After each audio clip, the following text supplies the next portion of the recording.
my channel, Faith, Family, and Finance. On today's video, we are going to be talking about how to purchase a house on 1% income, and we're just going to be going over our things that we did before we purchased the house, and also giving you guys tips and tricks on your process, so you'll be able to see our process we took and implement it in your process that you're taking right now, so you can be prepared when you're ready to buy the house. So purchasing a house or purchasing real estate in general is just one of the biggest investment that you can make in your life. It is a great asset to add to your portfolio, but not everyone has to be a home buyer, especially not right now, and especially if you evaluate these things and I'm going to tell you and you feel like, hey, I'm not ready for that right now. That's okay. There's nothing wrong with renting.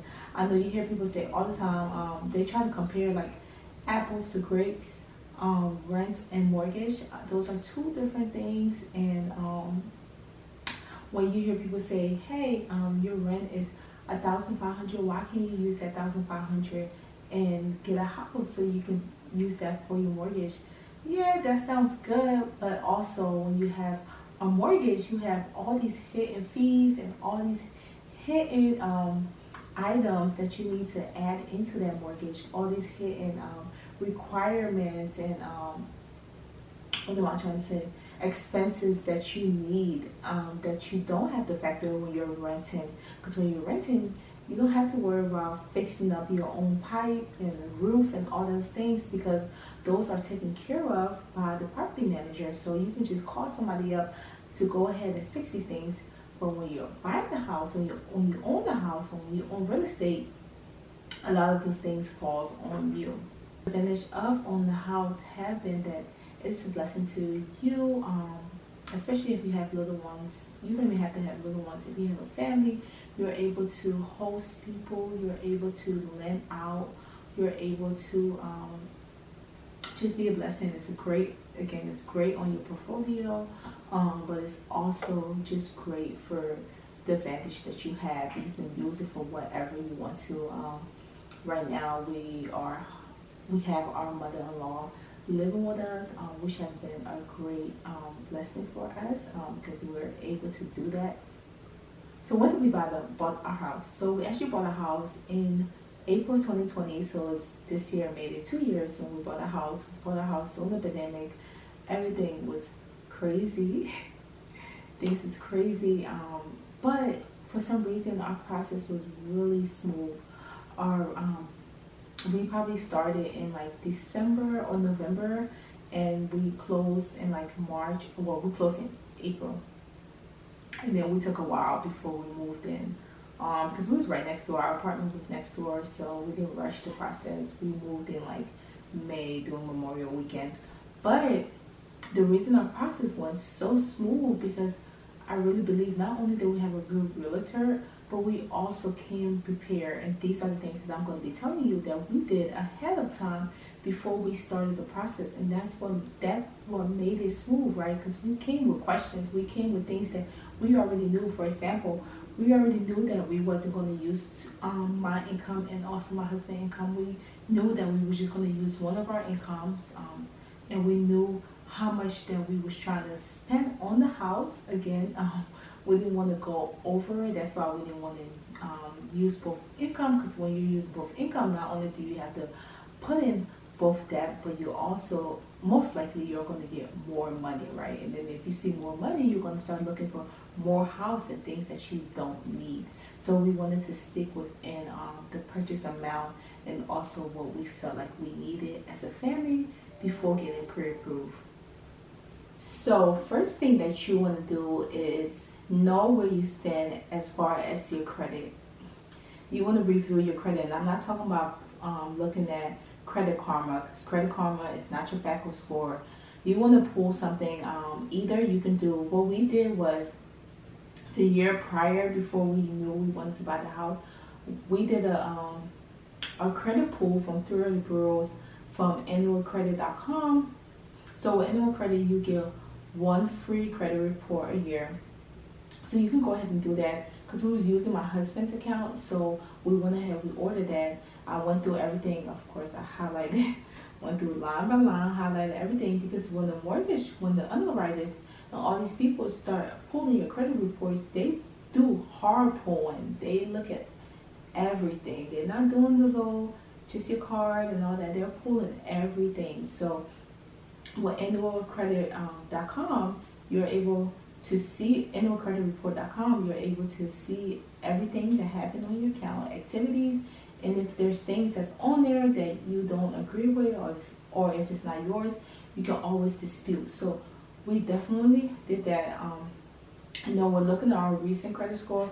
I use Experian.com instead of Credit Karma, because Experian shows your FICO score, so you can go ahead and sign up for free, or you can also pay. I think I was paying the monthly rate. I think it's called like membership or VIP or something, but I was paying that a month because I wanted to track that. And I'm also going to show the numbers, because y'all, when I tell y'all I did my thing, okay? I don't know where to strain that, but I'm going to show you where it started and where it went to. It was almost at an 800. Well, my husband's credit score was almost at an 800 before we purchased the house. And the first day it was like 795, 796, but it was super close. And he didn't really have, so he's not a credit person. He didn't have any credit on his name before he met me.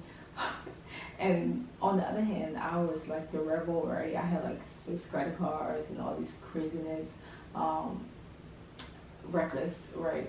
And he really didn't have anything. So when we got together, of course, I told him about Discover. He went ahead, got Discover, and then he purchased his car. So he had like probably his student loan, his car, and his one credit card. That was 3 things. And then did I add my credit card at that time? I don't think I added my credit card at that time, but that was 3 things on his report. So when I show you the numbers, you'll be able to see what's affecting it. So that's that. You want to go ahead and review your credit score. Make sure that you're not refinancing anything. Make sure you're not purchasing cars and purchasing new lines of credits, because you're going to get those hard inquiries on your score, and it's going to affect your score when the underwriters start the process. So make sure you're not doing that. Make sure you're not refinancing. Make sure you're not co-signing for anyone. Another thing you want to look at is your income. You want to make sure that you have a stable income, especially looking at your bank statement part, because when the underwriters and the lenders starts looking, when you start going through the process, they're going to want you to bring your bank statements. I believe it's 3 months worth of bank statements. You want to be able to show like what those money that were deposited in your account, where is it coming from? So if you have an account where you have all your direct deposit going into, that's the account you really want to show them. Like, you want to make sure you show them that, like, hey, this is what's coming in my account every month. And you do not want to deposit any large chunk of money in your account for anyone. Okay? If you cannot account to that, if you do anything under the table, okay? You do any little gigs under the table. If you don't have proof, don't do it. Don't put no large purchases in your account. Just don't do it. No large deposits, nothing. Just don't do it. Stay away from that, because you're going to have to show where is that coming from. And if you don't have the answers to that, just stay away from that. So another thing, number 3, is to have a job. You need a stable job. So that was one of the reasons that we didn't include my income, or we didn't use my income rather we used my husband's, because he was more stable at his job. He's been there longer. And for me, I always had like contracts and temporary jobs. So even though sometimes it don't matter, because it depends how long you've been unemployed, but we just stay away from me and focus on him. So you want to make sure that your job is stable, that you're not switching jobs, especially switching positions that is going to change in pay. Because when you start your process and you go ahead and switch positions, and your income that you reported the first time is not the same, it's going to have a huge impact on you, and it's going to affect your process. So you want to go ahead and talk to your lender before you make a decision to switch a job, or switch a company, or do any of those things. Talk to your lender first, and then you can go ahead and make that decision. So number 4, my favorite. So when I was in college as an undergrad, I actually interned at the bank, and there I was working as credit analyst, and that was my first job. And I loved that job so much because it exposed me to credit, so I got super excited for it because I was pulling people credit reports from experience. Although I was working on commercial side, some part of it required me to pull individual credit report, and I also was a credit analyst. I was like an underwriter for the loan officers. So I would go ahead and write all my reviews, everything that I think that this person is, the amount, especially I think my threshold was like 1 million, right? So go ahead and do all my reviews on that. And one of the things that I looked at was your debt. Okay, your debt to income ratio. So you want to be able to see your debt right now, see where you at right now, your student loan, your car loan, your credit card. You can calculate all those things yourself. You don't have to wait for the underwriter to, even though they're going to do their own, but you don't have to wait for that. You can just calculate that yourself and make sure that you're at least 35% and under for the process. So go ahead and make sure that you're putting another thing. Make sure that you're making payments on your student loans, especially. So we didn't do the government. What is it called?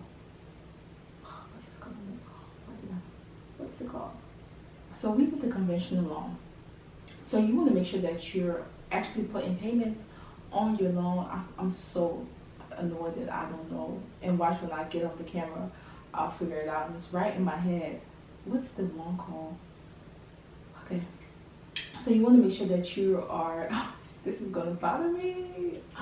Oh, it's the FHA loan. So we did not do the FHA loan, so it's different requirements for that. We did the conventional loan because we were in better position to do that.